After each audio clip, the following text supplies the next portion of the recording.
안녕하세요. 저는 32살 결혼한 지 이제 5년이 된 여성입니다. 남편과는 연애 3년, 결혼 5년이라는 꽤 긴 시간을 함께 해왔고 처음엔 정말 모든 것이 완벽하다고 믿었습니다. 사랑, 신뢰, 헌신. 이 세 단어로 우리 사이를 설명할 수 있다고 생각했어요. 하지만 지금은 그 모든 게 산산조각이 나버린 상태고 제 가슴 한켠은 여전히 아물지 못한 채로 휘청이고 있습니다. 남편은 저에게 다정하고 따뜻한 사람이었습니다. 연애할 때는 정말 하루에도 몇 번씩 사랑한다고 말해줬고 제 기분 하나하나에 예민하게 반응하며 챙겨주는 사람이었어요. 저보다 2살 많은 그는 세심하고 늘 제 입장에서 생각하려 노력하는 모습이 인상적이었고 제 부모님에게도 한없이 공손하고 다정했어요. 함께 길을 걷다 마주친 아이를 보며 우리도 나중에 저렇게 아이 손잡고 걷자고 말하던 그. 마트에 함께 장을 보러 가서도 꼭 카트를 밀며 저보다 한 발 앞서서 가장 좋은 물건을 고르던 사람. 그런 남자와 결혼할 수 있었다는 것만으로도 제겐 행운이라 생각했어요. 그는 매일 아침 출근하기 전에 제 볼에 입을 맞췄고 저녁에 피곤해도 꼭 제 손을 잡으며 하루를 마무리했어요. 내가 피곤해하면 조용히 설거지를 도맡아 했고 제가 생리통으로 고통스러워하면 따뜻한 물병과 핫팩을 꺼내 무릎에 올려줬습니다. 그 모든 순간들이 저에게는 확신이었고 이 사람이라면 어떤 일이 있어도 절 배신하지 않으리라는 믿음이었습니다. 하지만 그 모든 믿음은 어느 순간부터 균열이 생기기 시작했습니다. 아주 사소한 변화들이었어요. 먼저 핸드폰을 항상 손에서 놓지 않기 시작했습니다. 화장실에도 샤워할 때도 꼭 챙겨 들어가는 그 모습은 과거와는 너무도 달랐습니다.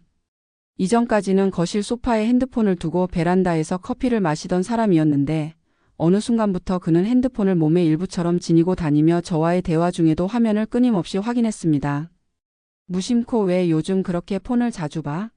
라고 물었을 때 그는 미소를 지으며 요즘 회사에서 일이 많아져서 그래, 카톡이 수시로 와서 확인해야 해라고. 했지만 그 웃음 뒤에 숨겨진 얇은 벽 같은 무언가가 느껴졌습니다. 그건 분명 제가 결혼 후 한 번도 경험하지 못했던 차가운 거리감이었어요. 그리고 회식. 그는 본래 회식을 극도로 싫어하던 사람이었어요. 번잡한 분위기, 시끄러운 음악, 어색한 대화, 이 모든 것이 싫다고 자주 말했었죠. 그런 사람이 갑자기 주말마다 혹은 평일 늦은 밤까지 이어지는 회식을 반복하기 시작했습니다. 한두 번은 이해했어요. 회사 사정이 그렇다니까. 하지만 점점 횟수가 늘고 집에 들어오는 시간이 새벽 2시를 넘기는 일이 많아졌습니다. 저는 불안해지기 시작했습니다. 그렇게 남편이 잠든 어느 날 밤 핸드폰을 살짝 꺼내 확인했습니다. 문자함, 카톡, 사진첩, 통화기록 아무것도 없었습니다. 너무도 깔끔했어요. 그 깔끔함이 오히려 저를 무섭게 만들었습니다. 이건 단순한 정리가 아니라 감추기 위한 삭제였습니다. 그러던 중 문자 수신함 아래쪽에 지워지지 않은 발신 번호 하나가 눈에 띄었고 저는 직감적으로 그 번호를 제 폰에 저장했습니다. 이름 없이 번호만 있는 그 기록 하나가 제 불안의 실체를 증명할 유일한 단서일지도 모른다는 생각이 들었거든요. 며칠 후 금요일 저녁 남편은 다시 회식이 있다며 외출을 준비했습니다. 평소처럼 셔츠에 재킷을 걸치고 헤어 왁스로 단정하게 머리를 빗은 그는 거울 앞에서 향수를 뿌리며 웃었습니다. 저는 그 모습이 그렇게 낯설고 무섭고 슬펐습니다. 술 너무 많이 마시지 말고 일찍 와라는 말을 전하며 저는 평정심을 유지했지만 속에서는 끝없는 갈등과 분노가 소용돌이치고 있었어요. 그가 집을 나서자마자 저는 곧바로 친구에게 빌린 차를 타고 남편의 회사 앞으로 향했습니다. 주차 후 회사 맞은편 카페 2층 창가에 앉아 정문을 뚫어져라 바라봤습니다.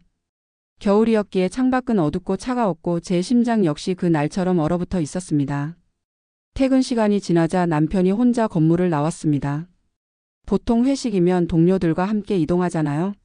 그런데 그는 아무도 없이 혼자였고 곧장 지하 주차장으로 향했습니다.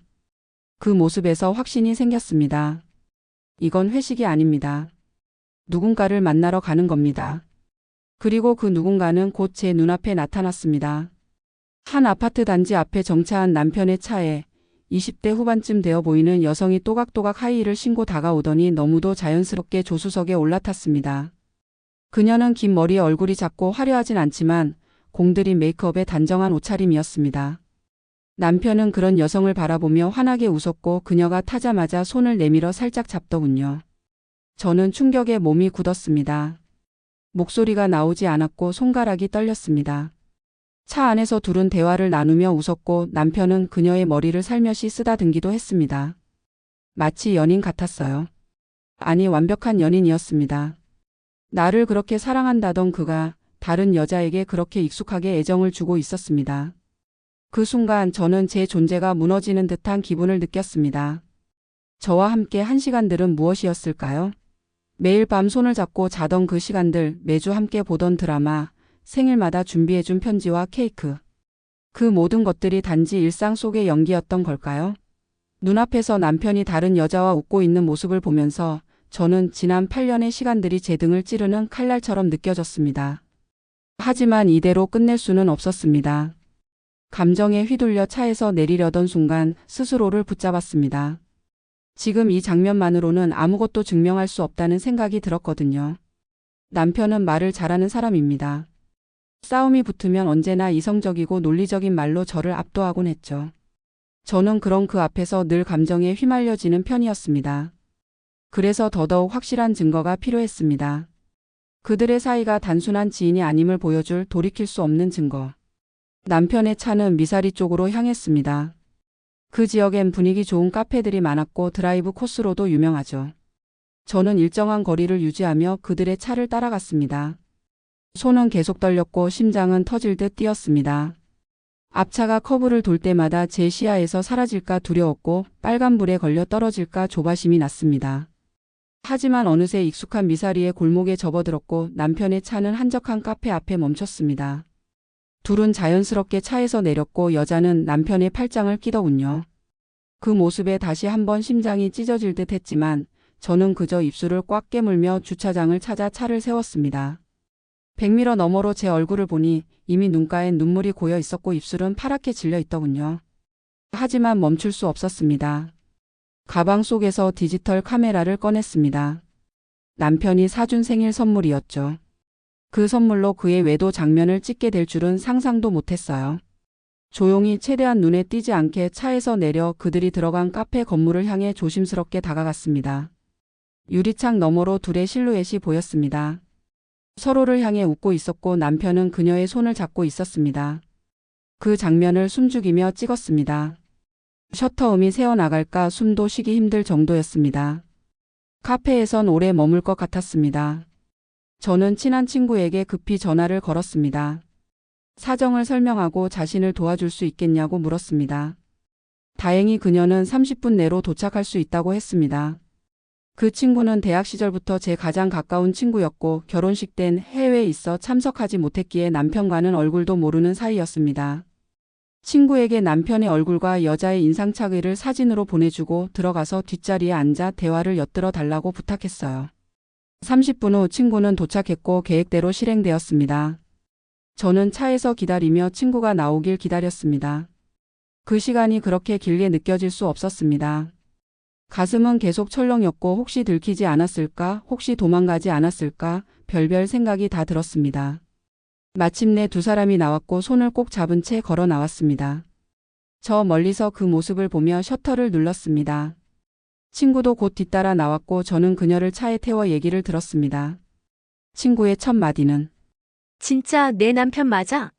였습니다. 친구의 목소리에도 놀람과 분노가 섞여 있었죠. 그녀는 제가 평소 이야기하던 다정하고 성실한 남편과 전혀 다른 인물을 만났다고 말했습니다. 여자는 남편이 유부남이라는 사실을 알고 있었고 심지어 저를 언니라고 부르며 함께 미래를 꿈꾸고 있다고 했다는 겁니다.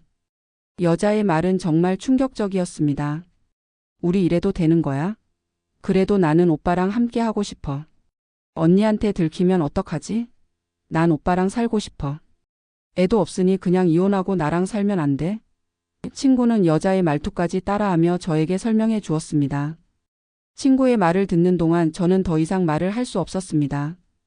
분노가 극에 달했고 눈물은 멈출 줄 몰랐습니다. 그리고 결국 남편과 그녀가 모텔로 함께 들어가는 모습까지 지켜보게 되었습니다. 저는 손에 카메라를 들고 무표정한 얼굴로 셔터를 눌렀습니다. 저를 무너뜨린 그 장면들을, 평생 잊을 수 없는 그 장면들을 제 두 손으로 기록했습니다. 그 순간 저는 제 존재가 무너지는 듯한 기분을 느꼈습니다. 저와 함께 한 시간들은 무엇이었을까요? 매일 밤 손을 잡고 자던 그 시간들, 매주 함께 보던 드라마, 생일마다 준비해준 편지와 케이크. 그 모든 것들이 단지 일상 속의 연기였던 걸까요? 눈앞에서 남편이 다른 여자와 웃고 있는 모습을 보면서 저는 지난 8년의 시간들이 제 등을 찌르는 칼날처럼 느껴졌습니다. 하지만 이대로 끝낼 수는 없었습니다. 감정에 휘둘려 차에서 내리려던 순간 스스로를 붙잡았습니다. 지금 이 장면만으로는 아무것도 증명할 수 없다는 생각이 들었거든요. 남편은 말을 잘하는 사람입니다. 싸움이 붙으면 언제나 이성적이고 논리적인 말로 저를 압도하곤 했죠. 저는 그런 그 앞에서 늘 감정에 휘말려지는 편이었습니다. 그래서 더더욱 확실한 증거가 필요했습니다. 그들의 사이가 단순한 지인이 아님을 보여줄 돌이킬 수 없는 증거. 남편의 차는 미사리 쪽으로 향했습니다. 그 지역엔 분위기 좋은 카페들이 많았고 드라이브 코스로도 유명하죠.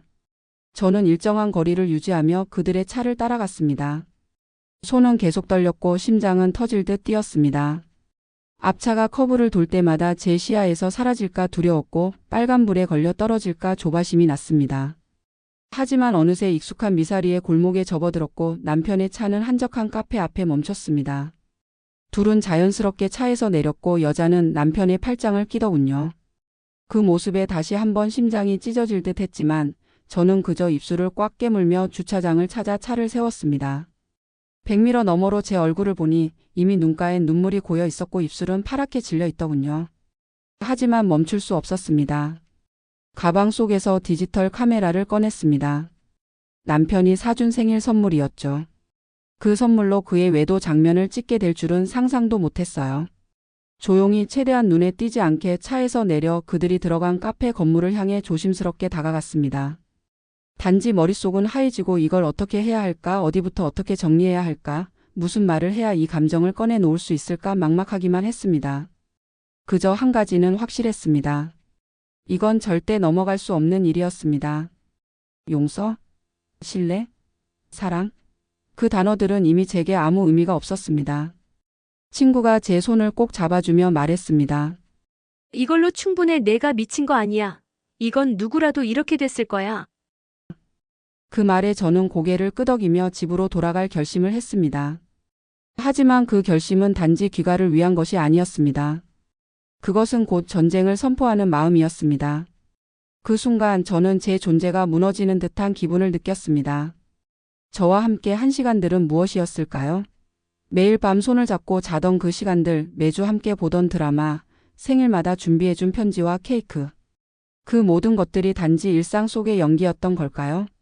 눈앞에서 남편이 다른 여자와 웃고 있는 모습을 보면서 저는 지난 8년의 시간들이 제 등을 찌르는 칼날처럼 느껴졌습니다.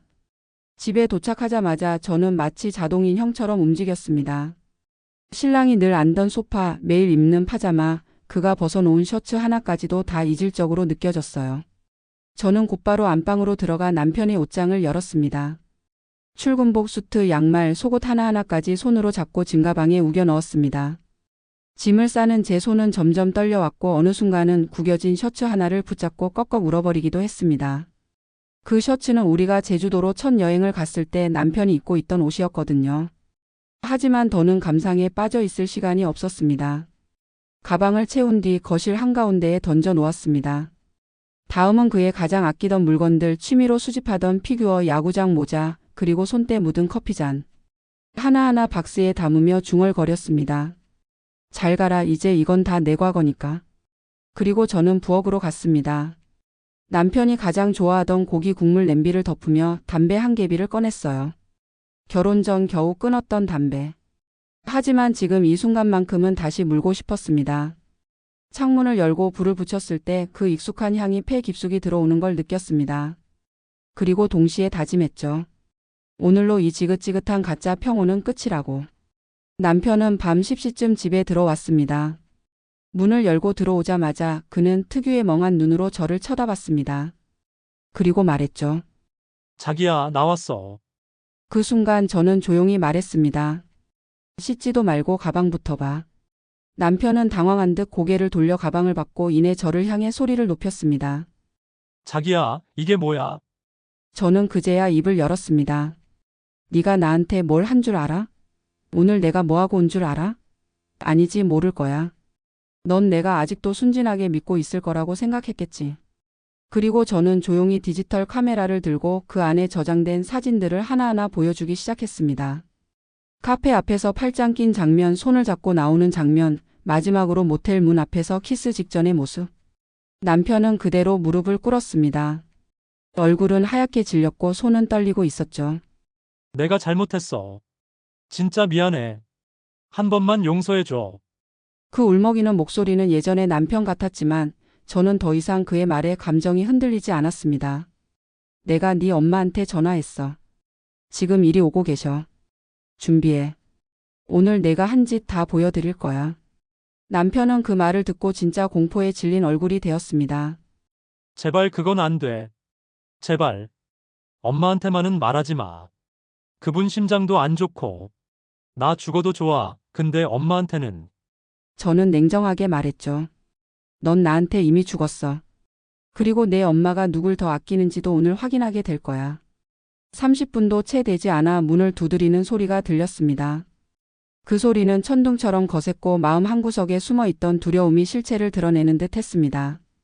남편은 벌떡 일어나 문 쪽으로 달려갔지만 저는 조용히 고개를 저으며 말했습니다. 앉아 있어. 문은 내가 열게. 문을 열자마자 시어머니의 얼굴이 보였습니다. 눈빛은 평소와 달리 싸늘했고 손에는 작은 가방이 들려 있었습니다. 저는 조용히 문을 열어드렸고 어머님은 단호한 발걸음으로 거실로 들어오셨습니다. 무슨 일이야? 전화로는 자세히 말도 안 해놓고. 남편은 그녀를 보자마자 무릎을 꿇었습니다. 엄마 미안해. 진짜 미안해. 내가 정말 잘못했어. 어머님은 아무 말 없이 저를 쳐다보셨습니다. 눈빛엔 수많은 감정이 얽혀 있었지만 그중 가장 강한 건 실망이었습니다. 저는 디지털 카메라를 손에 들고 조용히 테이블 위에 올렸습니다. 직접 보시는 게 빠를 거예요. 사진을 넘기던 어머님의 손이 점점 느려졌고 한 장 한 장을 넘길 때마다 그녀의 호흡은 거칠어졌습니다. 마침내 마지막 모텔 앞 사진까지 본 뒤 어머님은 천천히 일어섰습니다. 그리고는 무릎 꿇은 아들의 뺨을 힘껏 후려쳤습니다. 이게 같은 놈. 네가 사람 새끼냐. 그 순간 거실은 쥐죽은 듯 조용해졌습니다. 남편은 맞은 얼굴을 감싸며 울기 시작했고 어머님은 숨을 고르듯 호흡을 가다듬더니 저를 바라보며 말했습니다. 아가, 너한테 뭐라 할 말이 없다. 이 못난 자식이 이딴 짓을 했다는 게 정말 엄마로서 고개를 못 들겠다. 그녀는 저를 안아주려다 말고 다시 멀찍이 떨어졌습니다. 그래도 팔은 안으로 굽는다고? 나도 이 자식 엄마다. 하지만 너한테 그 어떤 거짓말도 핑계도 못하겠다. 이건 진짜 용서받을 수 없는 짓이야. 그 말에 저는 울컥했지만 참고 조용히 고개를 숙였습니다. 남편은 계속해서 울며 변명을 늘어놨습니다. 순간의 실수였어. 진짜야. 다시는 안 그럴게. 나 정말 죽고 싶은 마음이야. 하지만 어머님은 냉정히 말했습니다. 죽고 싶으면 조용히 죽어. 그럼 덜 창피하지. 내가 그런 말 한다고 바뀌는 거 없어. 그리고는 저에게 말했습니다. 아가, 이 집 내가 결정해. 이혼을 원하면 내가 그 길을 도와줄 거고 다시 기회를 주고 싶다면 내가 평생 감시자가 될게. 그 말에 저는 한동안 아무 말도 하지 못했습니다. 하지만 이대로 끝낼 수 없었습니다. 저는 조용히 입을 열었습니다. 각서 써주세요. 말로는 믿을 수 없어요. 서류로 남기지 않으면 난 오늘 당장 짐 싸서 친정으로 갈 거예요. 남편은 고개를 끄덕이며 방으로 들어갔고 몇 분 뒤 흰 종이와 펜, 인감 도장을 들고 나왔습니다. 손은 여전히 떨리고 있었고 입술은 말라 있었지만 그의 눈빛만큼은 진심이 담겨 있었습니다. 그리고 그는 천천히 그러나 확실하게 적기 시작했습니다. 나는 아내에게 씻을 수 없는 상처를 주었고 다시는 이런 일이 반복되지 않을 것을 맹세합니다. 만일 같은 일이 반복될 경우 아내의 요구대로 모든 재산을 넘기고 이혼을 수용하며 자녀 양육권 또한 아내에게 위임하겠습니다. 각서를 다 쓰고 나자 어머님은 인감 도장을 꾹 눌러주셨고 그 순간 저는 마치 마무리된 의식을 지켜보는 듯한 기분이 들었습니다. 며칠이 지났습니다. 그날 이후 남편은 본가로 돌아갔고 집은 고요했습니다. 제가 좋아하던 라벤더 디퓨저 향이 공허한 거실에 은은히 퍼졌지만 그 향마저도 쓰디쓴 감정을 지워주진 못했습니다. 침대 한편에 누워있는 밤이면 벽 쪽으로 몸을 돌린 채 소리 없이 눈물을 훔치곤 했습니다. 매일 아침마다 들리던 남편의 자기야 일어나라는 목소리도 퇴근 후 집에 들어오며 건네던 오늘 하루 어땠어? 같은 평범한 말들이 갑자기 그리워지는 게 더 미웠습니다. 저는 결국 어머니에게 모든 이야기를 꺼내놓기로 마음먹었습니다. 친정어머니는 모든 걸 들은 뒤 단 한마디 하셨습니다. 너 행복해야 해. 그거 하나만 생각해. 그 말은 마치 제 마음을 통째로 짓누르던 커다란 돌을 치워주는 듯 했습니다. 나를 사랑하는 사람이 이렇게까지 나를 걱정하고 있다면 나도 나를 아껴야 한다는 사실을 절실히 느꼈죠. 한편 남편은 그날 이후 단 한 번도 핸드폰을 들고 다른 사람과 연락하지 않았다고 어머님을 통해 들었습니다.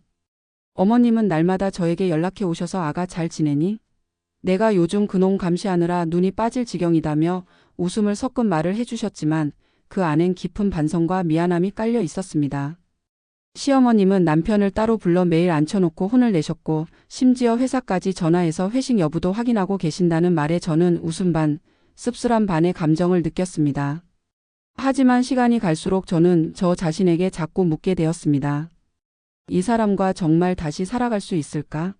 나는 과연 이 일을 완전히 잊고 앞으로 나아갈 수 있을까? 사랑은 흔들렸지만 남편과 함께한 시간은 너무 길고 단단하게 쌓여 있었습니다. 모든 게 거짓이었다고 단정짓기엔 우리는 너무 많은 추억을 공유했고 너무 많은 시간 동안 서로를 지탱해 왔습니다. 그래서 저는 결정을 내렸습니다. 그를 다시 한번 시험해 보기로요. 단순히 각서를 쓰고 무릎 꿇는 것으로 끝나선 안 됐습니다. 저는 남편에게 말했습니다. 이대로는 안 돼. 나한테 다시 신뢰를 쌓고 싶다면 증명해. 말이 아니라 행동으로. 남편은 뭐든 하겠다고 했고 저는 말했습니다. 가사 분담부터 다시 시작해.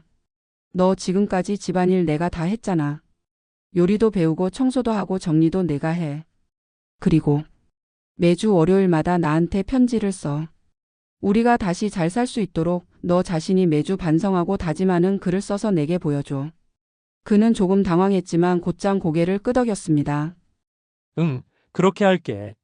내가 진짜 다시 사랑받을 수 있도록 노력할게. 그리고 정말 그렇게 했습니다. 다음 주 월요일 그는 제가 출근하고 돌아온 식탁 위에 조심스럽게 편지 한 장을 올려두었고 편지에는 이런 말이 적혀 있었습니다. 자기야. 너한테 어떤 말을 해야 용서가 될까 하루 종일 고민했어. 미안하다는 말도 다시는 안 그러겠다는 약속도 지금은 다 의미 없다는 걸 알아. 그래서 지금 나는 말 대신 행동으로 보여줄게. 나 스스로 부끄럽지 않게 바꿀게. 그리고 매주 너한테 내가 변하고 있다는 걸 보여줄게. 내가 무너뜨린 우리 사이 다시 일으킬 수 있게 해줘. 그 편지를 읽으며 저는 또다시 눈물을 흘렸습니다. 아직 용서한 건 아니었습니다. 하지만 마음 깊은 곳 어딘가에서 아주 작게나마 믿고 싶은 감정이 움트고 있다는 걸 느꼈습니다. 저는 스스로를 다그치지 않기로 했습니다. 하루아침에 모든 걸 회복할 순 없다는 걸 알고 있었기에 조급해하지 않기로 했습니다.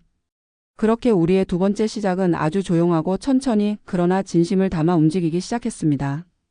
그 후로 몇 주가 흘렀습니다. 매주 월요일 남편의 편지는 어김없이 식탁 위에 놓여 있었고 그의 필체는 점점 정돈되어 갔습니다. 첫 편지는 죄책감으로 범벅된 내용이었지만 둘째 편지부터는 더 구체적이고 일상적인 반성과 다짐이 담기기 시작했습니다. 그는 편지에 이렇게 적었습니다. 오늘은 네가 퇴근할 때 기분 좋게 들어올 수 있도록 창문을 열어 환기시키고 내가 좋아하는 초록색 커튼도 새로 달았어. 우리 고양이 몽이도 내가 없는 낮 시간에 계속 내 방 앞에 앉아 있었어. 나도 그 앞에 같이 앉아서 생각했어. 우리가 함께했던 순간들, 내가 그걸 얼마나 가볍게 무너뜨렸는지를. 그런 디테일한 내용은 오히려 제 마음을 더 흔들어 놨습니다. 정말 후회하는 걸까? 이렇게까지 하는 걸 보면 진심인가? 라는 생각과 동시에 하지만 그날의 배신감은 아직 생생한데 하는 이중적인 감정이 저를 가만두지 않았습니다. 하루는 회사에서 유난히 힘든 날이었어요. 클라이언트 미팅도 팀장의 잔소리도 견딜만 했지만 퇴근길에 지나간 커플을 보며 괜히 눈물이 났어요. 예전엔 나도 저런 시선으로 사람들에게 보였을까? 아니면 남편이 다른 여자와 웃고 있을 땐 누군가 날 안쓰럽게 쳐다보았을까? 집에 들어오니 남편은 제일 좋아하는 오이 냉국을 차려놓고 기다리고 있었어요. 거창한 요리는 아니었지만 그 안에 담긴 정성이 느껴졌어요. 저는 숟가락을 들며 말했죠. 오이 너무 굵게 썬 거 아니야? 그러자 그는 웃으며 말했어요. 내 마음도 아직 서툴잖아. 같이 얇게 썰어가면 되지. 그 순간 저는 웃음과 눈물이 함께 터져버렸습니다. 그런 사소한 말 한마디에도 심장이 덜컥 내려앉는 게 싫었지만 또 따뜻해지는 것도 어쩔 수 없었습니다. 그날 밤 저는 처음으로 남편과 같은 침대에 누웠습니다. 등을 돌린 채였지만 같은 이불 속에 있다는 것만으로도 뭔가 긴 여정을 지나온 느낌이었습니다. 그는 조심스레 말했어요. 고마워. 오늘 나랑 같은 방에서 자줘서. 저는 대답하지 않았습니다. 대신 이불 속 제 손을 천천히 그의 손 가까이로 밀었습니다. 그리고 그의 손등 위에 제 손을 얹었습니다. 그 순간 그는 조용히 눈물 흘렸고 저는 가만히 눈을 감았습니다. 이게 용서인지 아니면 다시 사랑하려는 몸짓인지 그땐 몰랐지만 적어도 우리는 다시 시작하고 있었습니다. 그래도 전 오늘 이 사연을 통해 누군가 비슷한 상처를 가진 이에게 작게나마 위로가 되었으면 합니다. 저는 아직도 매일 고민해요. 이 사람을 정말 다시 믿어도 될까? 이 선택이 내 인생에 어떤 결과를 남길까? 제 이야기를 들어주셔서 감사합니다. 여러분이라면 이 사랑 다시 믿을 수 있으시겠어요? 여러분 덕분에 즐거운 시간이었어요. 생각나는 이야기 있으면 댓글에 남겨주세요. 구독은 사랑입니다. 다음에 봐요.